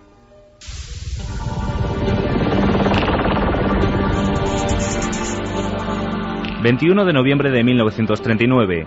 nace el político estadounidense Bud Dwyer. Acusado de haber aceptado varios sobornos, decidió quitarse la vida en 1987...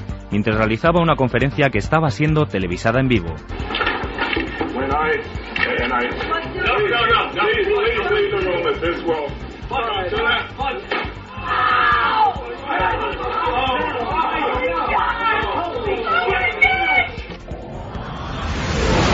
21 de noviembre de 1953. Se anuncia en el Reino Unido que el hombre de Piltdown, uno de los descubrimientos científicos más espectaculares de los últimos años, había sido un fraude. Durante 40 años, un cráneo fósil descubierto en Sussex había sido considerado el eslabón perdido entre los simios y el hombre. Pero el hombre de Piltdown era una falsificación. Los científicos se indignaron. El público se escandalizó. ¿Los científicos estaban fabricando monos?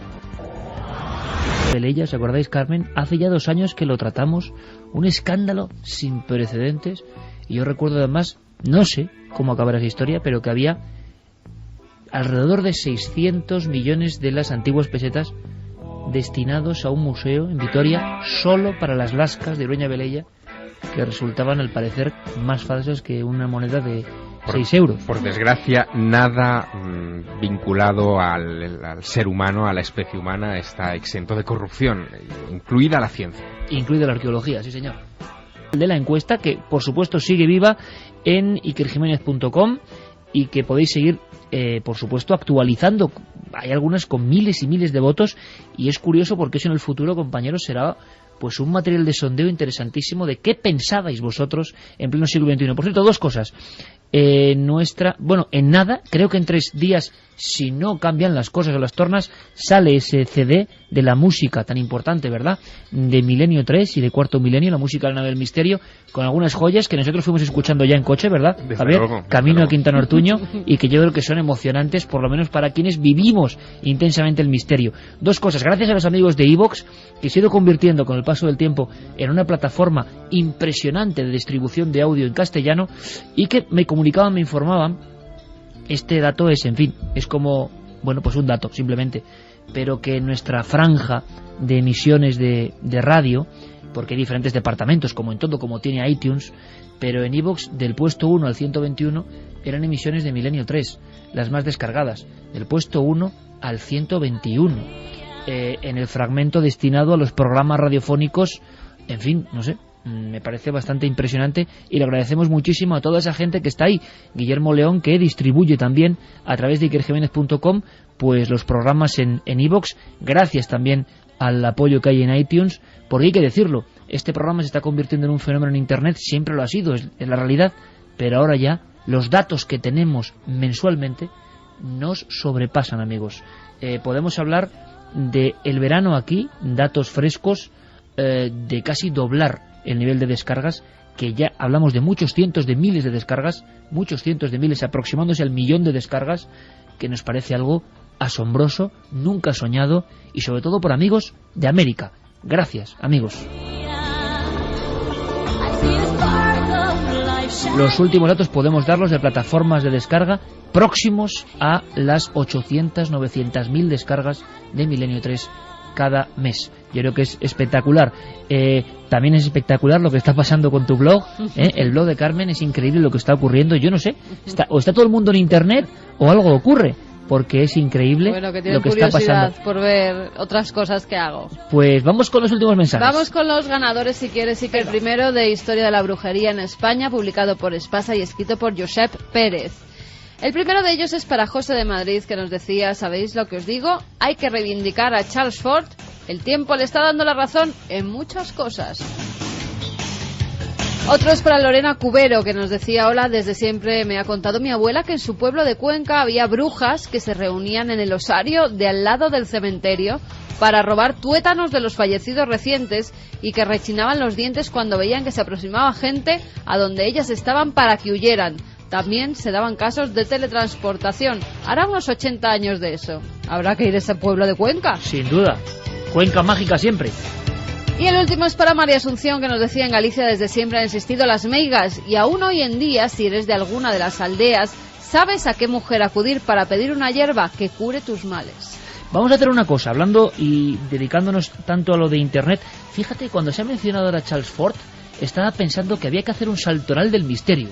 Pues sí, la verdad que sí, o por lo menos una galería de retratos de grandes del misterio. Claro, pero me refiero, ¿sabes qué? A que el día pues es dedicado, no digo santoral como algo, sino como figuras del calendario. El día tal, recordamos a San Charles Fort, claro que sí, o a Charles Fort, bueno, el día tal. Oye, me parece genial. Podemos empezar por el 1 de enero. Es decir, 1 de enero... San Quintana Ortuño. Exactamente. El caso de Burgos. Pero te lo aseguro, me parece muy interesante. 2 de enero, Bardenas Reales. Y así todo el año... bueno, sí, pero con personajes. Puede ser muy interesante. Por cierto, Santi, ¿tú tienes página web? No, todavía. ¿Ves? Pues tienes que ponerte... Y blog tampoco.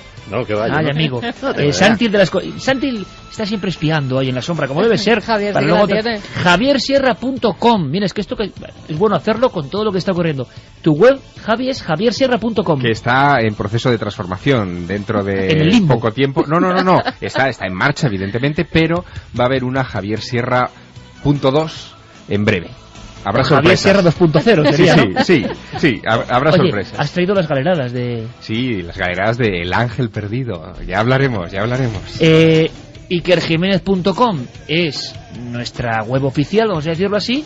Y tu blog, Carmen, es... lanavedelamoda.com. Bueno, pues muy estamos diferente todos. A todos los vuestros. Sí. Gracias a toda la gente que vino a vernos con el asunto de Félix Rodríguez de la Fuente.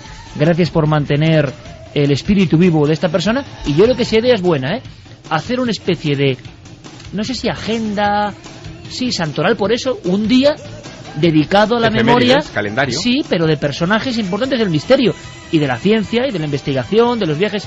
San Fawcett, ¿tú te imaginas, no? Y de repente... Coronel Fawcett, buena. O, no sé, recordar un día a San Martín. San Belmez de la Moraleda. Sí, San Belmez, o por ejemplo, sí, San José Martínez Romero. San Ochate. No, yo digo personajes. Personajes, para que tenga una influencia. Pues entonces no podemos empezar por Quintana Ortuño. Ya lo sé. Pero sí por uno de los testigos, por ejemplo, que estaba allí. Que ya lo convertimos en santo. No santo, me refiero a una cosa que nos recuerde a alguien y que cada día del año, o cada día que coincida con Milenio 3, tengamos un argumento. San Nikola Tesla. Me ha gustado la idea. Habrá que darle una vuelta, Santiago Camacho, ¿tú qué santo recomendarías así rápido? Hombre, San Charles tendría que es ser buenísimo, el primero, desde luego. Y luego, pues yo qué sé... Pues no me digas más que no... Vale. Kenneth Arnold, por ejemplo. Buenísimo. ¿Y? San William Peter Blatty. San William Peter Blatty no está nada mal. Sí, señor. Bueno, y pueden ser vivos... Bueno, en fin, lo pensaremos, lo iremos pensando. Dadnos ideas vosotros, claro que sí. Mañana en Cuarto Milenio, con un sinfín de viajes, entre ellos el interior del cuerpo humano con sus misterios. Fermín Agustí, Carlos Largo, Coque Peinado, Noel Calero, todo el equipo... Intentad, amigos, es nuestro mensaje. Sed muy felices. En 7 días, más Milenio 3.